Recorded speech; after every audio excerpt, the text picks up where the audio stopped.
Faculdade de Direito da Universidade Federal do Pará, e com muita alegria recebi o convite há pouco da professora Melisa para presidir essa banca de comentários tão importantes para o nosso desenvolvimento das nossas atividades de hoje.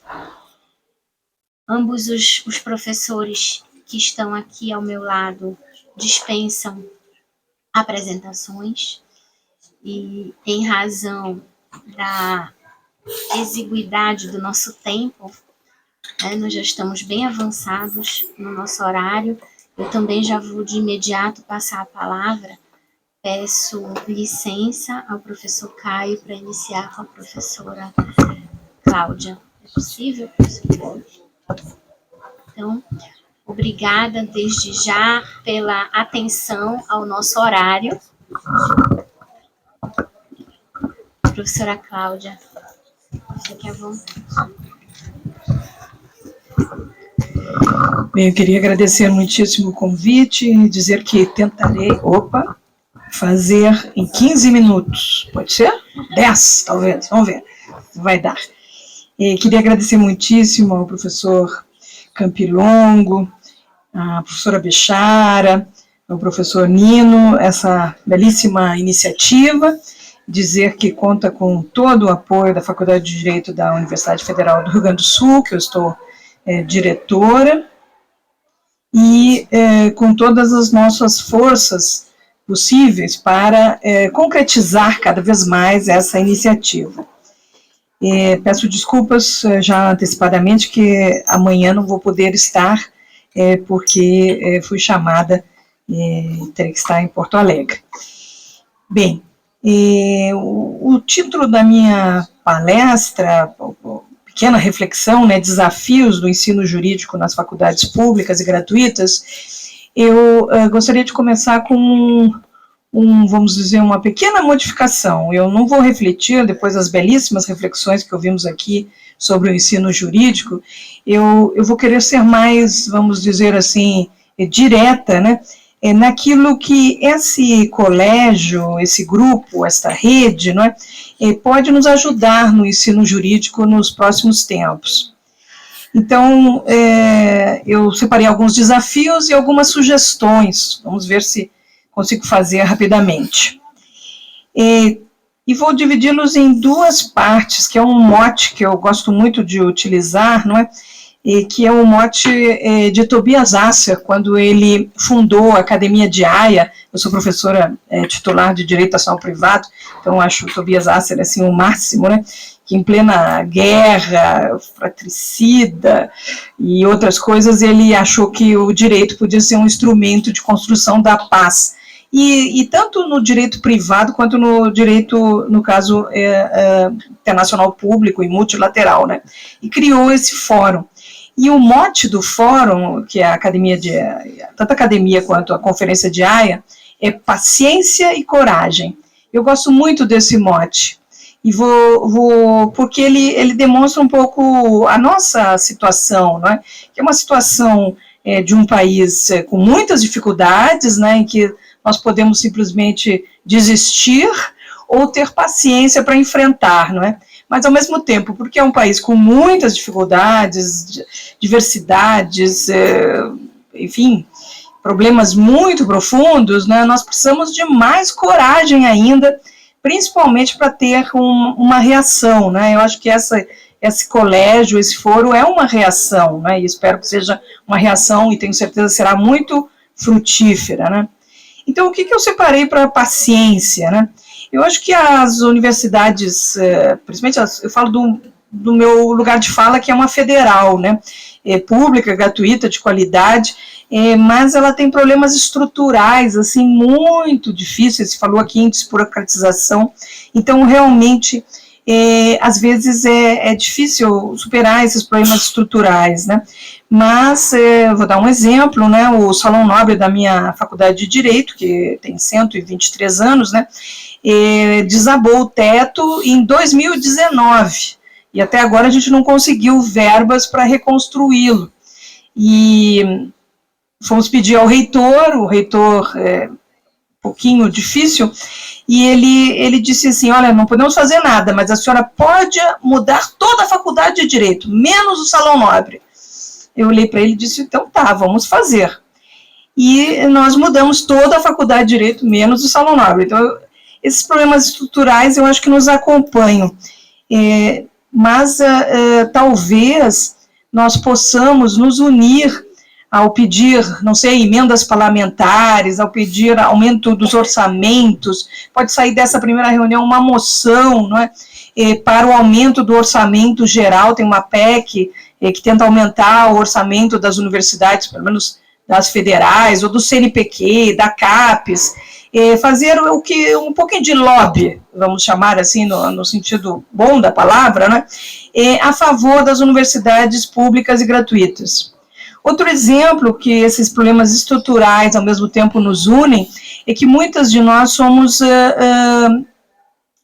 estamos, né, em prédios históricos. E o BNDES tem agora um edital de 6 milhões de reais. E eu estou tentando entrar nesse edital para prédios históricos. Mas eles exigem que a gente tenha um parceiro lá no norte, um parceiro no nordeste, um parceiro. Estou trabalhando junto com a Faculdade de Arquitetura, que tem essas parcerias, né? Mas quem sabe, não digo esse edital, que está meio em cima, né?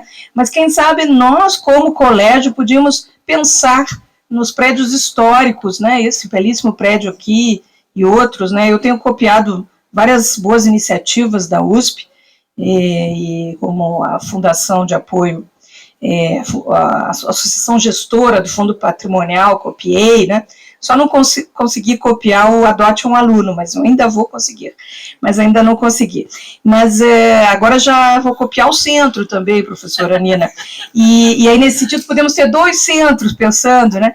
Então, eu acho que esse pode ser um locus para nós nos unirmos. Eu, por exemplo, mandei esse edital do BNDES para a Faculdade de Arquitetura, mas podia ter mandado para o colégio se tivesse, né? E aqui já faço, o ano que vem vamos entrar todos nesse aí. Bom, outro desafio são do problema do pessoal, não é? Agora nós temos a ideia, e está aprovado, de criar no século XXI, não é, um departamento de direito internacional, direitos humanos, nós queríamos, né? E o MEC disse que não dava, porque falta FGs, não tem FGs, nenhuma FG. Então, até conseguiram professores para direitos humanos e direito antidiscriminatório. Nós estamos revendo nosso programa pedagógico, né, projeto pedagógico, mas a FG não conseguiram, então nós vamos ter que fazer uma reorganização, ou quem sabe esse centro de ensino pode ser também um centro de internacionalização, não sei como é que a gente vai fazer isso, mas de qualquer maneira os limites são muito grandes. Outro problema da paciência também é essa expansão que foi também demonstrada pelo professor reitor, né, Ricardo Marcelo. Essa expansão trouxe muitos problemas e, ao mesmo tempo, muita beleza, né, muito ânimo, mas a gente tem que pensar também em manter essas pessoas, em dar-lhes condições. E aí estamos copiando, recebendo um projeto que começou na Mackenzie e aqui na USP, que é o projeto Incluir Direito, do CESA, né, que forma os futuros advogados e advogadas negras, sócios dos grandes escritórios. Mas como esse, nós podíamos ter, quem sabe, algum projeto nosso aqui do colégio, né, de boas práticas em matéria de combate à evasão, um grupo de trabalho sobre combate à evasão, e como se pode fazer, nós criamos uma comissão de pertencimento, de boa convivência e pertencimento, aqui se falou também de uma comissão de gênero, nós podíamos circular as boas práticas entre nós e tentar ter a nova ênfase, né. Bem, então essas são a parte da paciência, a parte da coragem, né? Eu realmente acredito que nós possamos conseguir, com bons projetos, né? Inclusive, a minha sugestão seria uma união das nossas bibliotecas digitais. Todos nós temos, a URGS tem uma ótima biblioteca digital, nós temos alguns repositórios alemães, porque temos o Centro de Estudos Europeus e Alemães, com o DAD, alguns repositórios norte-americanos, mas eu sei que a USP tem uma magnífica biblioteca. Quem sabe nós nos unimos online, não é? E nós fizemos do Centro de Estudos Europeus e Alemães um e-mail que é utilizado para aqueles pesquisadores que querem ter acesso a esse banco de dados, que é o BEC Online, né? É um e-mail, a gente podia ter um e-mail, né? Colégio de Faculdades de Direito, a gente vai circulando esse e-mail entre nós para poder acessar em pesquisas, né? Essa é uma ideia. A segunda ideia para a formação de laboratórios, nós podíamos perguntar às nossas fundações de apoio se eles não poderiam fazer editais específicos para as nossas faculdades públicas. Acho que isso seria muito interessante para criar laboratórios, ou criar institutos, ou melhorar nossas bibliotecas. Eu vi aqui que a biblioteca recebeu o apoio da FAPESP. Não é uma coisa nova, mas seria só uma união, né? Se falou aqui do norte, das dificuldades, né? Por que a gente não pode, nós mesmos, concorrermos? A FAPERGS tem muito dinheiro, a FAPESP tem muito dinheiro, e com isso criar uma solidariedade entre nós, né? Centros de excelência em pesquisa e extensão, não é? Isso a Alemanha fez, ela uniu, identificou, fez diagnósticos, né, dos centros de excelências e criou universidades que são centros de excelência, mas elas são todas conectadas, assim. Então a gente podia tentar ver no direito, né, como é que a gente consegue fazer esses centros de excelência e, claro, pedir verbas para isso. E o detalhe que tem a ver com a parceria público-privada, né, essa associação gestora, que foi inicialmente criada aqui também na USP, não é? Ela nos permitiu uma coisa que talvez eu achei bem interessante, o que já foi dito aqui. Ela nos permitiu renovar a Faculdade de Direito fisicamente e digitalmente.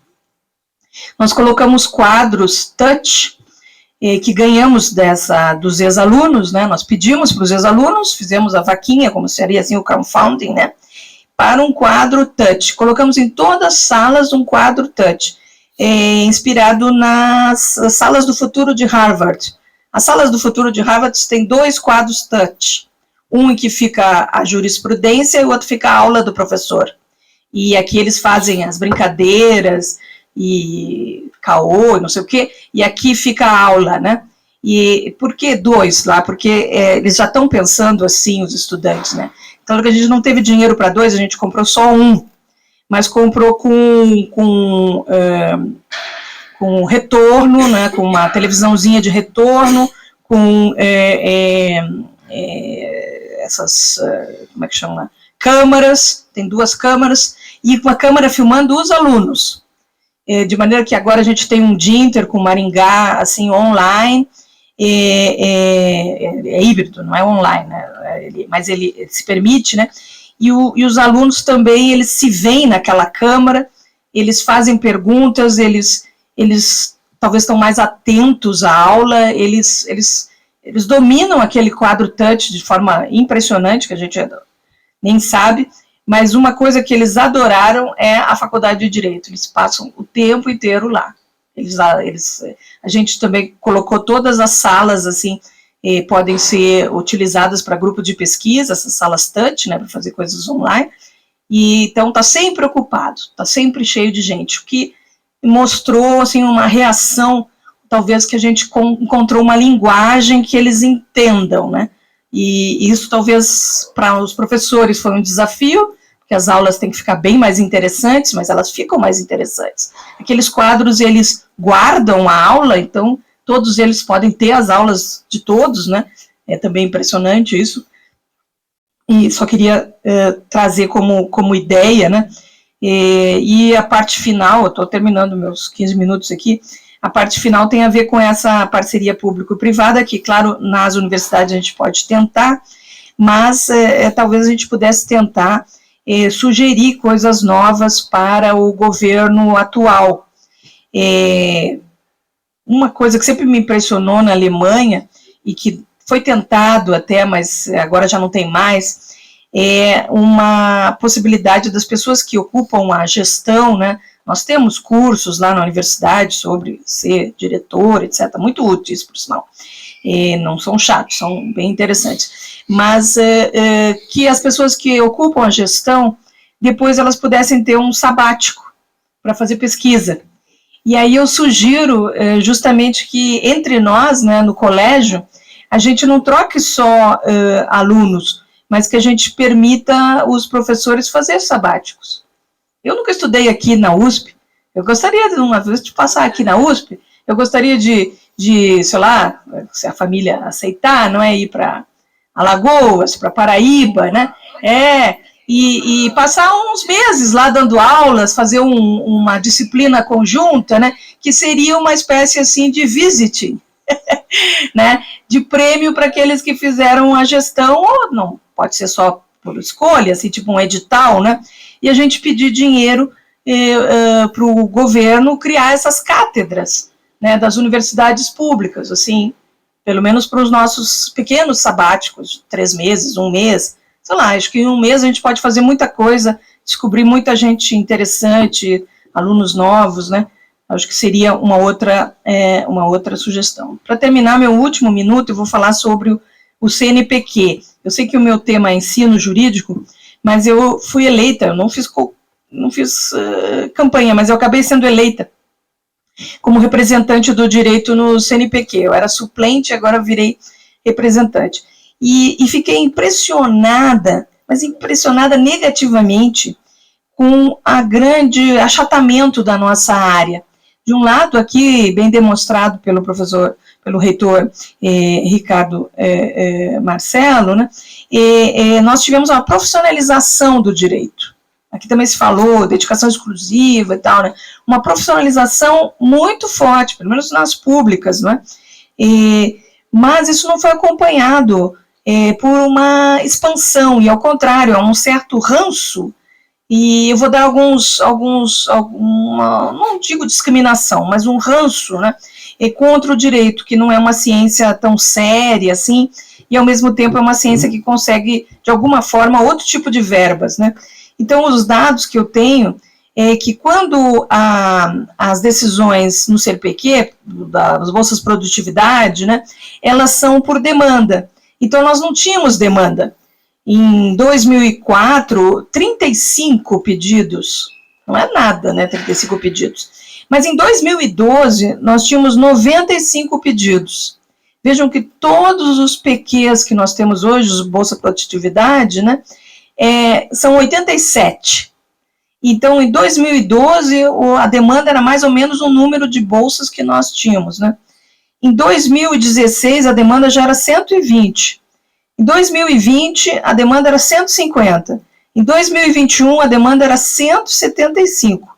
E agora, em 2023, nós tivemos uma demanda de 237 pedidos. Só classificados em P1, nós tivemos 87 pesquisadores ou pesquisas que poderiam ganhar uma bolsa produtividade. Aí chegamos lá no CNPq e perguntamos, quantas bolsas nós temos? Sabe qual foi a resposta deles? Zero. Zero, zero, zero, zero, zero. Um absoluto, zero.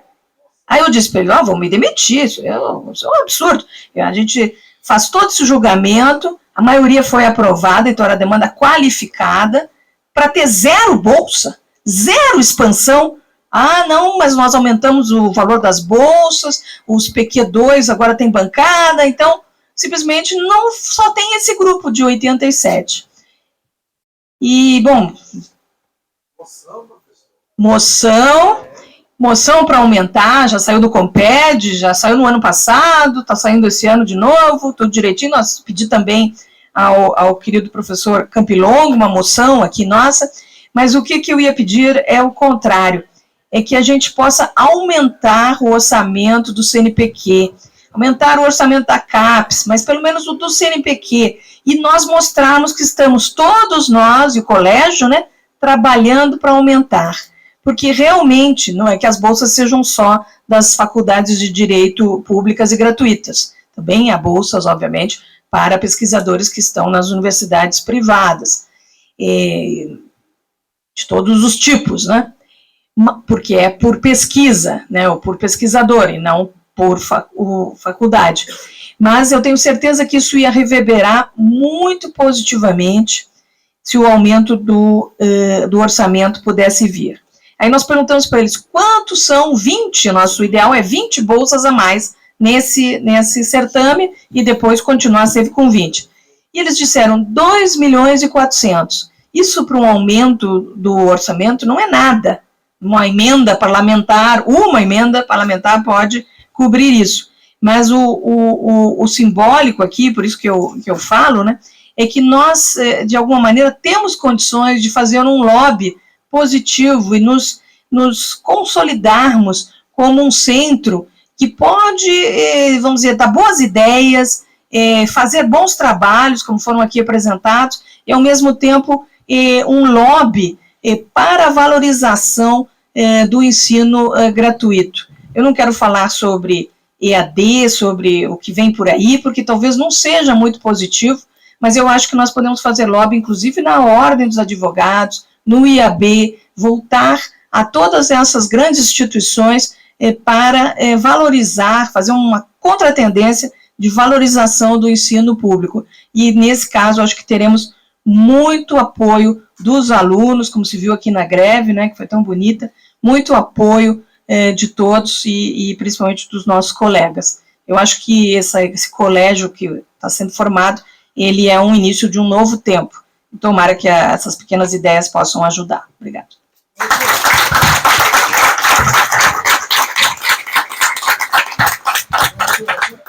Me desculpa, eu não entendi bem a colocação sobre o zero. Ele ficou no zero ou a senhora resolveu o problema? Ficou no zero. Zero de expansão. Zero de expansão.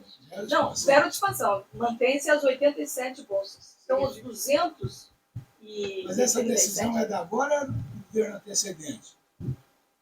É do governo de agora. Pior que a gente tem, o PQ está lá em avaliação. E a gente sabe que a avaliação vai ser selecionado sem bolsa. Que é pior, porque cria uma fantasia expectativa para pesquisadores. E numa área nossa que não é só direito, antropologia. Então nós disputamos duramente com a área das outras áreas da antropologia, ciência política, e não temos acesso às bolsas PQ. Você pega na Universidade Federal do Rio, não tem nenhuma bolsa PQ. Isso é um absurdo. Professor, eu gostaria de sugerir que, já do colégio, aqui nesse momento, a gente fizesse uma manifestação junto sem PQ. Eu acho que isso é uma provocação, na minha opinião, horrorosa. Então, eu acho que tem que ter uma reação nossa. E aproveitar que Galvão, Nem que seja de natureza pessoal. Eu acho que é uma boa oportunidade de sensibilizar e verificar. Desculpa, professor. Sim, claro. Se existe uma possibilidade da bancada, se existe verba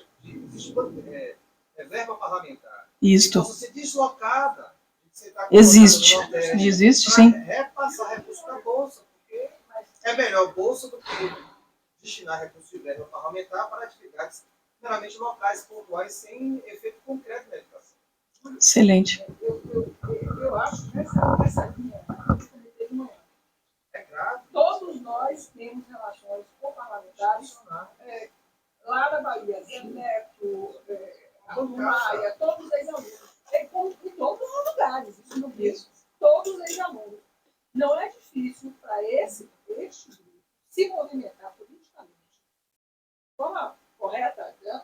No sentido de buscar esses alunos que, por exemplo, na Bahia, deram dinheiro de emenda parlamentar para refazer o auditório, a senhora conhece, que teve lá, foi todo de emenda parlamentar. Nós recebemos isso na articulação com Nós aqueles estamos que fazendo foram uma lá. reforma na Unirio agora, na parte De emenda parlamentar. Todo Uma emenda parlamentar. Então, esse colégio, eu acho que por isso a sugestão dos grupos de trabalho, para que a gente extraia deles uma agenda e vá ao Congresso, né? Procurar os parlamentares que são das nossas relações e apresentar a agenda que a gente está demandando, porque a lógica da política funciona assim. Sim. Acho excelente, professora, as emendas parlamentares e principalmente a decisão sobre o orçamento, que ainda não foi tomada. Então, se houver uma manifestação hoje, amanhã, enfim, nosso trabalho nesse... Eu mesmo já fui 2 vezes a Brasília pedir verbas, aumento de verbas, porque eu fiquei envergonhada com essa situação, e a gente parece que está brincando, né?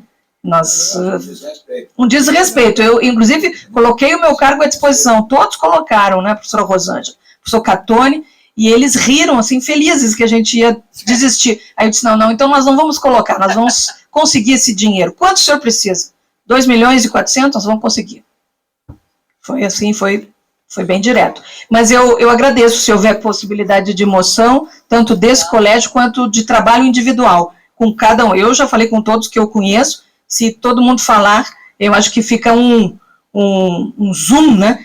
Que realmente a área do direito, historicamente, quando tinha bolsas, nós não pedíamos. Agora que nós nos profissionalizamos, não tem mais bolsas. E eles já nos disseram que não vão tirar de outras áreas. Eu também não quero tirar a bolsa da sociologia, ou diminuir as bolsas da sociologia para dar para o direito, seria injusto. Eu acho que tem que haver mais bolsas para as áreas que estão crescendo. É isso. Só lembrando aqui, Antônio Brito, possível presidente da Câmara na próxima legislatura, é filho do Reginaldo Brito, professor da Universidade Federal da Bahia, que esteve aqui em São Paulo durante muito tempo, jornalista conhecido. Sim, exatamente. Podemos pedir. É uma pessoa de vida universitária. Sem dúvida. Então, vamos distribuir essa moção, vamos fazer a moção, né? Eu acho que ainda sem ataque, professor, só pedindo no positivo, até porque é o momento de pedir, não é?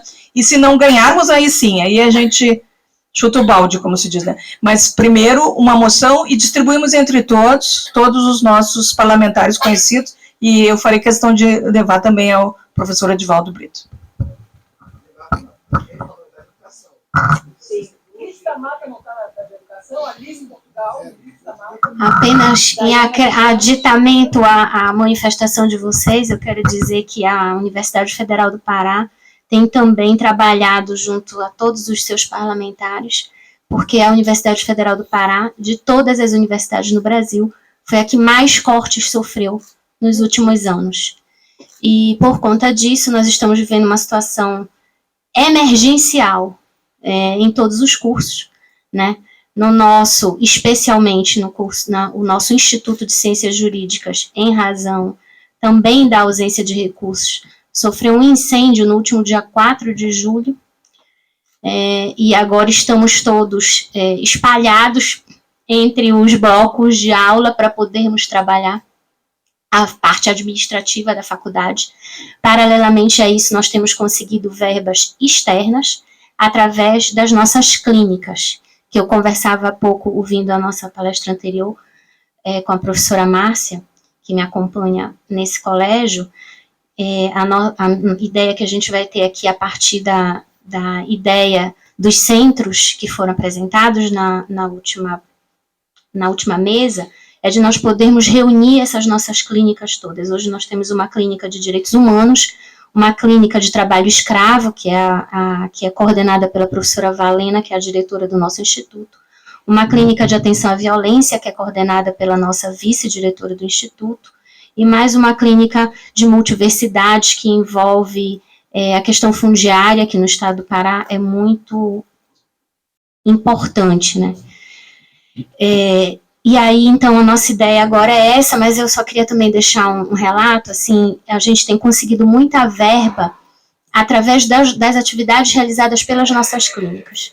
Então, a clínica de trabalho escravo, por exemplo, da professora Valena, com o nível de pesquisa que ela desenvolve hoje dentro dela, que é reconhecido no Brasil inteiro, inclusive, a gente tem conseguido muito apoio do Ministério Público do Trabalho, e através da firma... Então, eles firmam TACs e revertem os valores para o Instituto de Ciências Jurídicas. É assim que a gente tem sobrevivido, através desses TACs, através do nosso mais novo programa, que é o nosso mestrado profissional, com o qual a gente também realiza parcerias, né, convênios com instituições públicas, e é um meio também de aproximação maior da academia com toda a profissionalização da nossa atividade jurídica, né? Então, eu fico muito feliz, por exemplo, de nós termos numa sala de aula vários segmentos da sociedade de uma forma geral conversando. Então, a gente tem a garantia nesse mestrado profissional de vagas de ampla concorrência, que é a exigência dessa modalidade de seleção para esse tipo de programa, mas temos as vagas que são destinadas a determinados segmentos. Então, hoje nós temos convênio com a Secretaria de Fazenda do Estado, com o Ministério Público Federal, que reverte bens deles para a instituição, e com isso a gente consegue também equipar alguma coisa da sala de aula, além de enfim, outros convênios com o Tribunal de Contas do Estado, o Ministério Público de Contas, enfim, com várias entidades públicas e privadas, e com isso a gente consegue também fazer com que o nosso discurso acadêmico saia um pouco dos nossos muros e passe a integrar a realidade local que nós vivenciamos. Então, era só um compartilhamento de informações em relação a essa novidade que a gente vem vivendo, ruim, né, de redução muito gigante dos nossos recursos e que nos impulsiona, de alguma forma, a irmos atrás de outras formas de financiamento, porque, de fato, ficar só aguardando a mudança de pensamento do governo federal está muito difícil, sobretudo para a nossa região. Bom, sem me alongar mais, até porque não era meu papel estar fazendo isso, passo já a palavra ao professor Caio Graco e peço também que o senhor observe o nosso tempo já muito exíguo. Deixa eu falar nesse aqui. Deixa eu começar meu cronômetro aqui para me ajudar. Me deram uma tarefa ingrata, né, que eu estou me sentindo aquele aluno que às 5 para meio-dia, antes do almoço, resolve levantar a mão para fazer uma pergunta e atrasa a refeição de todos, né? E que na minha sala normalmente é especialmente odiado, porque quando eu tenho essa oportunidade, né, minhas alunas sabem, eu vou até 12h20 dando aula, respondendo esse aluno. Então, não é fácil, aparentemente, né, me deram a tarefa de fechar esse dia de reflexões tão importantes, né?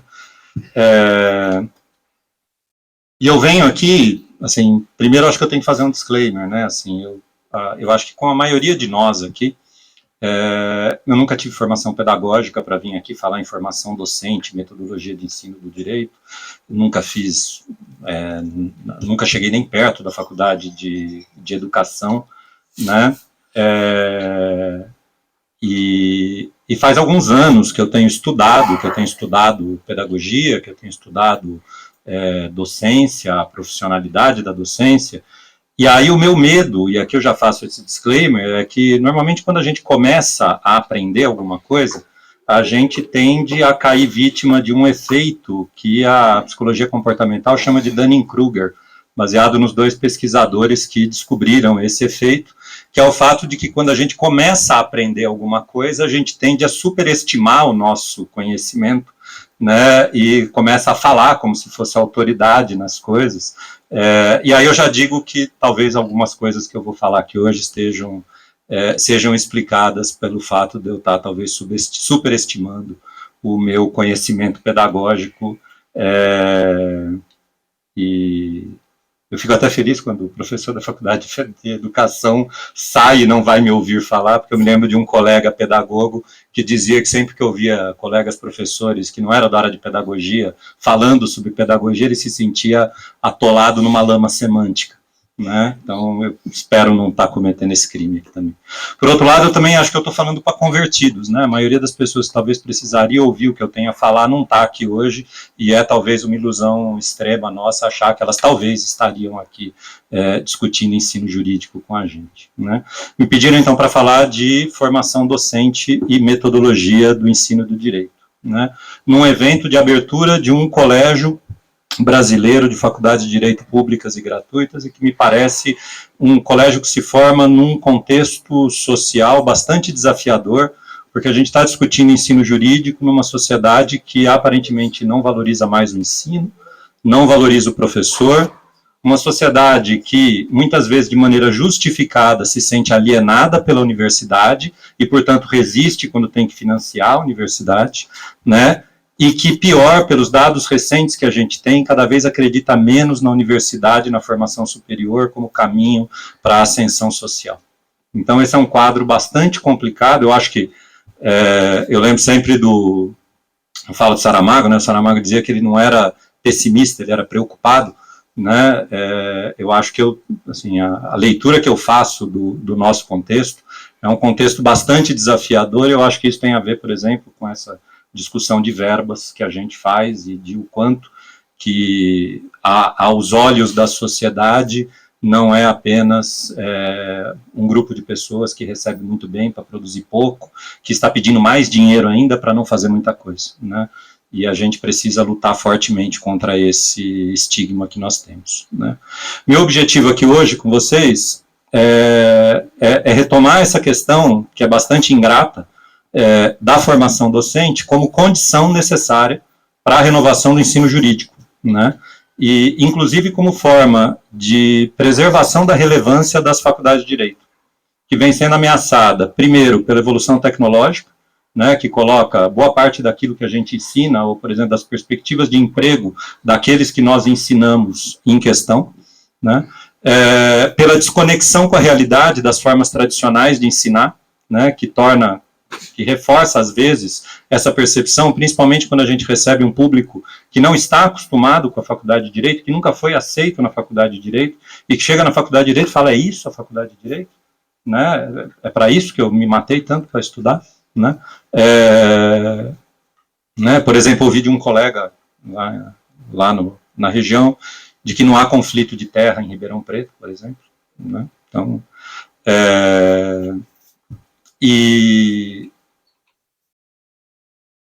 eu acho que o desafio talvez maior que a gente tem, e tem a ver com os dados que o professor Ricardo trouxe, que é o fato de que a gente vive um processo avançado de transformação do ensino do direito, né, da educação jurídica num bem de consumo, né, que no limite parece ser nada mais do que uma certificação que habilita a pessoa a prestar concursos, que acabam selecionando pessoas hábeis em prestar concursos e não pessoas habilitadas para a função para a qual elas são selecionadas. Eu acho que a gente tem que pensar muitas vezes o quanto que os concursos, inclusive para docentes, também premiam pessoas que são boas em prestar concurso para docentes e que não selecionam necessariamente quem tem vocação para a carreira jurídica. Né? Então, a minha difícil tarefa aqui, o objetivo que eu me coloquei aqui para falar com vocês é esse. E o eixo dessa discussão, me parece, é que a gente precisa colocar na mesa uma opção política que está diante da universidade. Né? A universidade serve para selecionar elites ou a universidade serve para treinar elites? Né? Eu volto aqui para o texto clássico do professor Santiago Dantas, em 55, aula inaugural na Faculdade Nacional de Direito, em que ele colocava justamente a crise do direito como disciplina formadora de elites. Né? O professor Joaquim Falcão criticou bastante esse texto depois, né, essa abordagem mais elitista, mas me parece que isso aqui tem um pouco a ver com a questão que está colocada para a gente. Né? As faculdades, o ensino jurídico, e isso parece que está muito marcado nas faculdades mais tradicionais de direito, nós entendemos a excelência, muitas vezes, como critério de permanência e seleção do aluno da faculdade, e não como objetivo. Né? Então, a ideia é que nós devemos selecionar os excelentes, nós devemos, dentre aquele material humano que entra na faculdade e que se apresenta para nós, a nossa tarefa é pescar aqueles que têm vocação para a coisa, né? Aqueles que já são bons, né? Do que garantir que nós efetivamente vamos garantir que essas pessoas que entraram na faculdade saiam da faculdade excelentes. Né? E se nós vamos fazer essa opção pela excelência, não como critério de permanência, mas como objetivo de formação, isso demanda reflexão sobre método de ensino. Né? E isso demanda também uma reflexão sobre qual deve ser o nosso foco. Né? O foco da atividade docente. Porque nós podemos ver dois focos na atividade docente. O professor pode estar preocupado primeiro em ensinar. E em segundo lugar, o professor pode estar preocupado em fazer o aluno aprender. Garantir que o aluno aprenda. E não existe correspondência entre as duas coisas. Você pode dar uma aula maravilhosa em que você ensinou perfeitamente e ninguém aprendeu nada. Você pode dar uma aula péssima e os alunos terem aprendido alguma coisa na sua aula. Não existe correspondência entre ensinar e aprender. certo? E isso também coloca uma outra questão, os alunos, a gente estava discutindo isso hoje durante o almoço, né, os nossos alunos não aprendem só na faculdade, né? Eu sou aqui prova, né, o professor Zé Geraldo também estava comentando essa questão, né, do professor que se formou por decreto, né, assim, nós aprendemos, nós temos grandes profissionais do direito, acho que aqui nessa casa a gente tem o exemplo histórico de Luiz Gama, né, você não aprende só nos bancos da faculdade, né, então, assim, a ideia de que nós somos o monopólio do saber jurídico e que sem nós, isso é complicado, né. Mas, por outro lado, a gente também, e dialogando aqui com a fantástica palestra do professor José Sérgio da Fonseca, a gente ocupa um lugar de autoridade. O fato de nós sermos transmissores da cultura jurídica, educadores jurídicos, vem, em alguma medida, de uma autoridade que nós recebemos, e talvez hoje ela está bastante erodida, né? Então, essa reflexão sobre o método de ensino e sobre o foco da atividade docente, ela é necessária, primeiro porque hoje nós temos mais do que nunca uma diversidade do nosso corpo docente, tanto do ponto de vista das suas origens sociais, quanto do ponto de vista das experiências prévias que eles trazem para a sala de aula, né? Os nossos alunos são muito diferentes, né, do que já foram no passado, eles são muito mais diversos hoje, as nossas salas são mais heterogêneas, né. Eu não me lembro de ter tido nenhum aluno que durante uma aula de direito urbanístico pudesse ter relatado a experiência de ter vivido numa ocupação, né. Hoje nós temos isso em sala de aula, né. E isso pode ser visto de duas maneiras, né, nós podemos ver isso como um problema, pois, nossa, como é que eu vou dar aula assim, né, ou por outro lado, como uma oportunidade. A gente pode olhar isso e falar, bem, como é que eu incorporo isso na minha aula, né? Então, essa diversidade vai demandar uma reflexão sobre o método de ensino, sobre o foco da nossa atividade.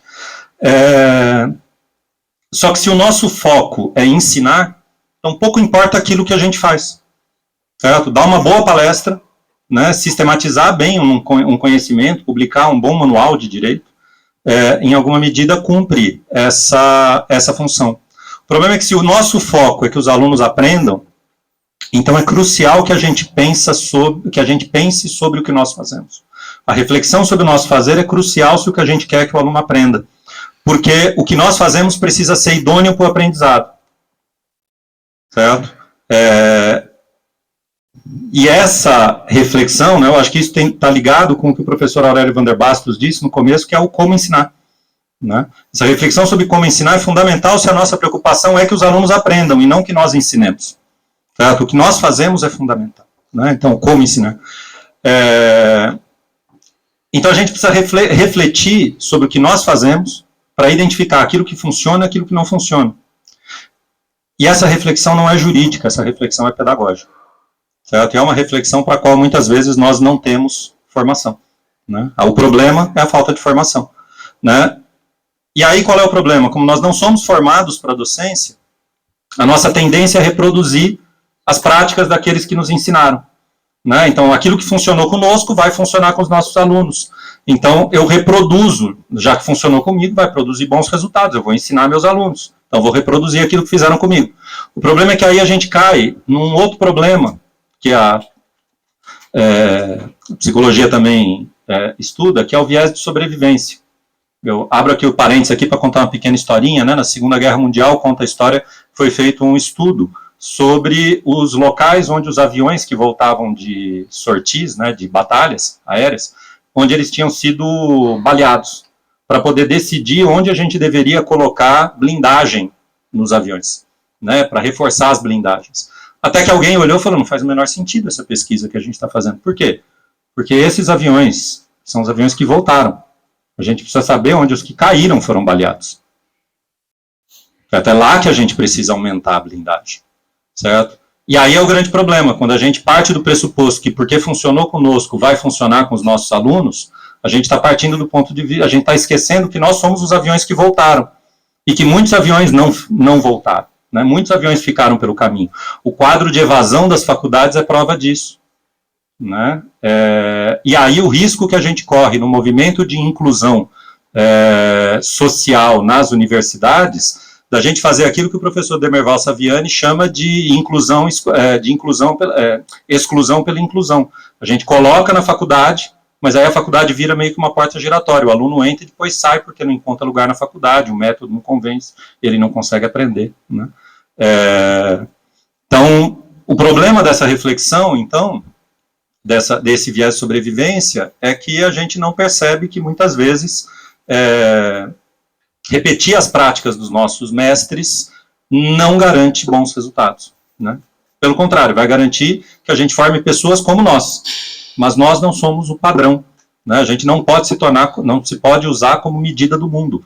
Nós não somos medida do mundo, né? Nem todas as pessoas têm os nossos gostos, as nossas inclinações, etc. E a gente precisa garantir que pessoas diferentes de nós consigam aprender também, certo?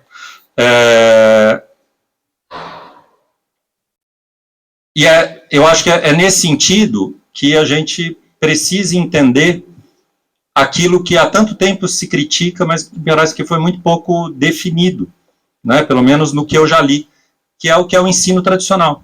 E parece que o ensino tradicional não é a aula expositiva, não é o ensino coimbrão. O que é o ensino tradicional? O ensino tradicional é um ensino que meramente reproduz formas de ensinar, sem nenhuma reflexão sobre a adequação dessas formas de ensinar à atualidade em que elas são aplicadas.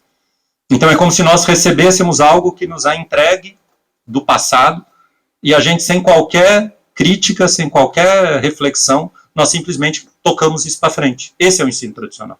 É um ensino que se baseia nessa tradício, né? Mas essa tradício, no fundo, ela revela uma ausência de reflexão pedagógica da adequação e da idoneidade dos meios que nós utilizamos para os fins que nós achamos que nós buscamos.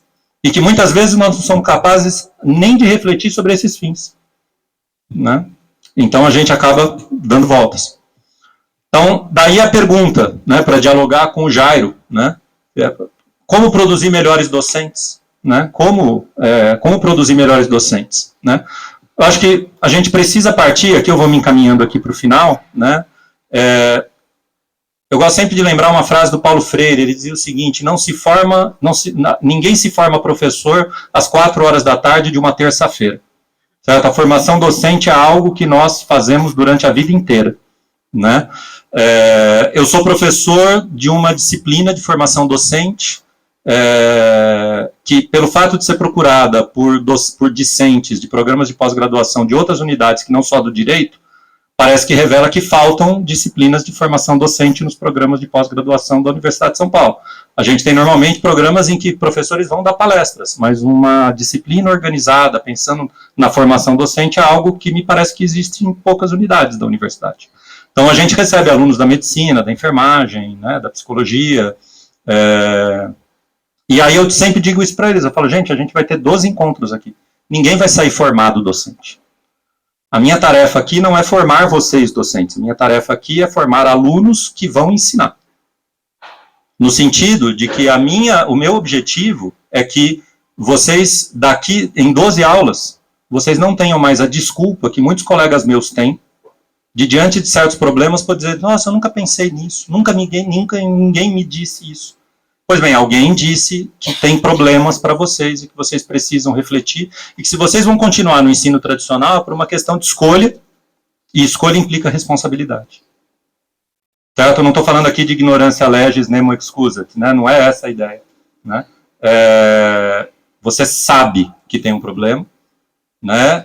Que esse problema está documentado, está discutido na bibliografia, na literatura, e alguém já te disse que isso é importante. Então, se você escolhe não discutir isso, se você escolhe não estudar, então você é responsável pela escolha que você faz, né? E por trás disso está uma concepção de docência como profissão, certo? Docência não é uma atividade que uma pessoa que seja boa em direito é capaz de fazer, certo? Não é porque eu sou um bom médico que eu posso ser um bom professor de medicina. Não é porque eu sou um bom engenheiro que eu posso ser um bom professor de engenharia. As habilidades, os saberes demandados pela docência são saberes profissionais específicos que as faculdades de direito não comunicam, que as faculdades de direito não formam. Nós não temos, a gente poderia pensar, né, na ideia de uma licenciatura do direito, talvez, né? Até porque, aparentemente, os programas de pós-graduação não estão cumprindo a função que a LDB lhes atribui de formar professores para o ensino superior. Certo? No direito, pelo menos, eles não fazem isso. Ou fazem muito mal, ou fazem pouca quantidade, né? Então, essa concepção de docência como profissão pressupõe que docência ela é uma atividade que vai articular uma série de saberes diferentes. Saberes disciplinares, daquilo ninguém pode ensinar processo civil se não souber processo civil.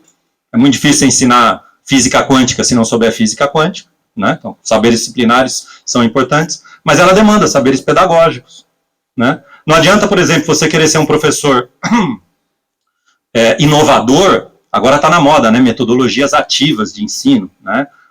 Eu tenho gostado bastante, eu tenho dado muita oficina sobre metodologias ativas, tem muita gente interessada sobre isso.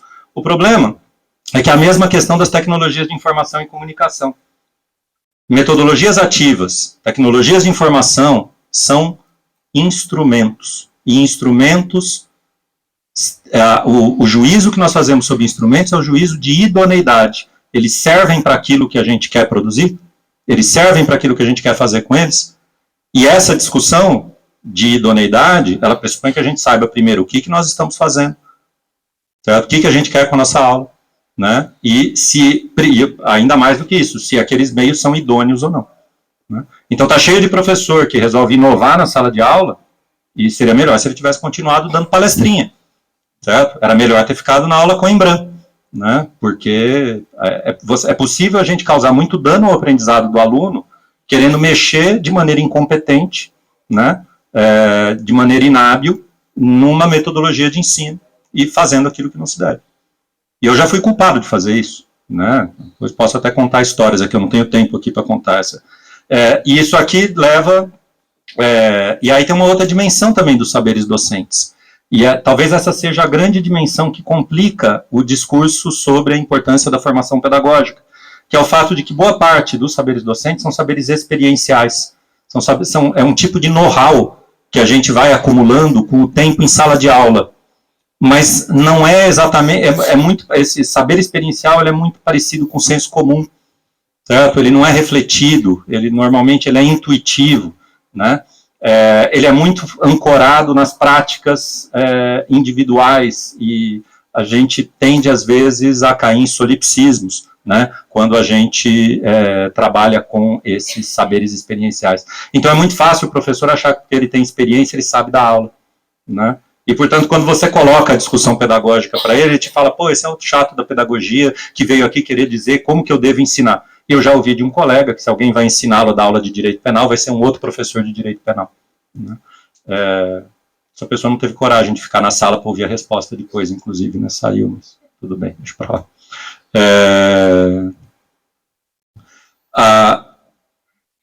Então, com isso eu não quero dizer, gente, que todo mundo para ser professor de direito precisa fazer faculdade de pedagogia. Mas a gente precisa lidar com a produção da pedagogia. Certo? A pedagogia tem muito mais direito à pretensão de ser ciência do que o direito tem. Certo? Se a gente vai trabalhar, por exemplo, por aumento de bolsas, PQ, etc., né, a pedagogia tem mais argumentos, talvez, para pleitear do que o direito, talvez, em alguma medida, né? A gente não pode virar os olhos e achar que essa discussão toda não é pertinente, né? Então, a ideia aqui não é que a gente vá fazer faculdade de pedagogia, mas a gente precisa dialogar com a produção pedagógica, a gente precisa incorporar a reflexão pedagógica na nossa prática. Caso contrário, todas as nossas melhores discussões, as nossas discussões sobre currículo, sobre inclusão, né, as nossas sobre articulação da universidade com a sociedade, curricularização da extensão, a minha previsão é que se a gente não é capaz de fazer essa ponte, todas essas discussões, no final das contas, vão ser discussões para inglês ver, né? Elas não vão ser capazes de mudar a realidade do discurso de direito. A professora Nina, quando fala da experiência da Faculdade de Medicina, eu conheço um pouco a experiência da Faculdade de Medicina de Ribeirão Preto. A Faculdade de Medicina de Ribeirão Preto buscou, e de maneira até em alguns limites muito pouco democráticos, fazer com que os seus professores tivessem formação pedagógica. certo? Não tem uma questão também de reconhecer esse problema, e sem isso a gente vai ter muita dificuldade em conseguir os nossos mais nobres e altos objetivos, né?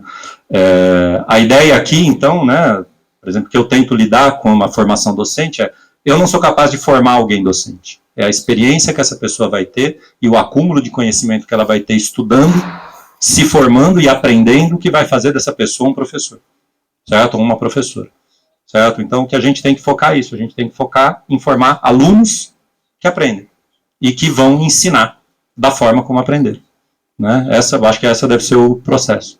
E um dos exemplos que eu tenho de como isso pode ser feito é um grupo de estudos que há 5 anos eu coordeno na Faculdade de Direito, que hoje, depois da pandemia, acabou tendo que migrar para online, com muita desconfiança, com muito medo da falta do contato, e provavelmente a melhor coisa que eu fiz, né, foi a opção de migrar esse grupo para online, e hoje esse grupo se constitui numa comunidade de aprendizagem formada por docentes de universidades públicas, privadas, né, privadas com fins de lucro, sem fins de lucro, de todas as regiões do Brasil, né, de cidades, das condições locais e regionais as mais diferentes, né, e que estão preocupados com formação docente. Agora, o que me preocupa? É o fato de que, normalmente, o que a gente tem? Um docente por instituição de ensino que faz parte. Nós que estamos preocupados com o ensino, nós que estamos preocupados com formação pedagógica, a tendência é se sentir muito sozinho, porque a gente olha para os nossos departamentos e não vê ninguém preocupado em discutir isso com a gente. Aí quando a gente encontra um colégio tão legal desses, com gente interessada, né, dá um quentinho no coração, né, porque você fala, nossa, tem mais gente, porque a sina, né, de quem se preocupa com isso é a sina da solidão, né, a gente tem, normalmente é isso, e a gente precisa vencer essa barreira, né, e como a gente vai fazer isso, né? Eu confesso que eu já fui mais ditatorial em relação a essas questões, aprendi que isso não vai funcionar. O problema é que eu não vejo saída, né? Então, assim, eu gostaria de ouvir soluções também, alternativas para esse quadro, né? Como é que a gente pode fazer uma categoria de profissionais que, em última instância, despreza a própria profissionalidade, reconhecer a importância do que fazem no sentido de buscar formação. Então era isso que eu queria falar para vocês. Obrigado, desculpa o tom mais...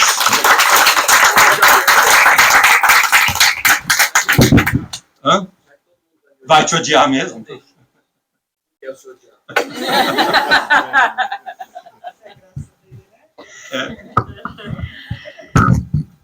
Bom, professor Graco nos brindou agora com essa sua manifestação para que todos nós nos repensemos, do ponto de vista pedagógico também, né?